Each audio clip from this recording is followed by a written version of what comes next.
What's going on, everybody? Welcome back to another video. In today's video, we're going to be looking at this live trade that is developing right now on the screen.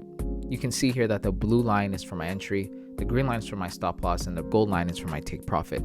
Now, this trade, I was aiming for about a 1 to 3 or a 1 to 4. And what essentially happened was, you can see earlier that I got stopped out of 2 positions.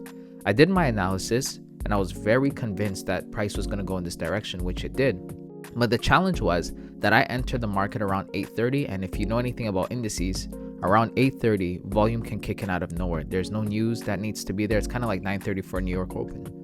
8:30 is one of those sensitive times where the market could just push a bunch of volume, and they usually sometimes manipulate the markets. I've actually had a lot of success trading around those times, so it didn't bother me per se, but today was one of those days where I became liquidity.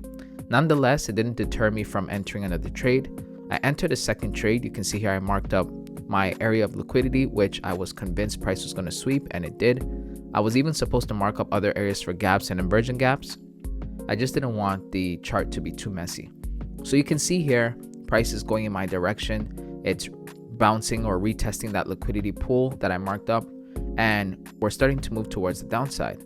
I'm very excited, very happy that price is going in my direction. As a trader, if you're not profitable yet, one of the greatest feelings in the world is watching your trades play out and letting it hit take profit. It just makes you feel like you're an incredible person. And so at this point, my psychology is through the roof, right? Hey, I'm about to hit take profit. Then it starts reversing.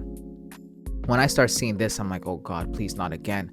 I'm starting to panic a little bit, but I've always promised myself that when I take a trade, I'm gonna let the market do what it does. And you can see right here that as I held it and kept my psychology, it hit my take profit. I will forever preach that no matter what happens, don't interfere with your trades.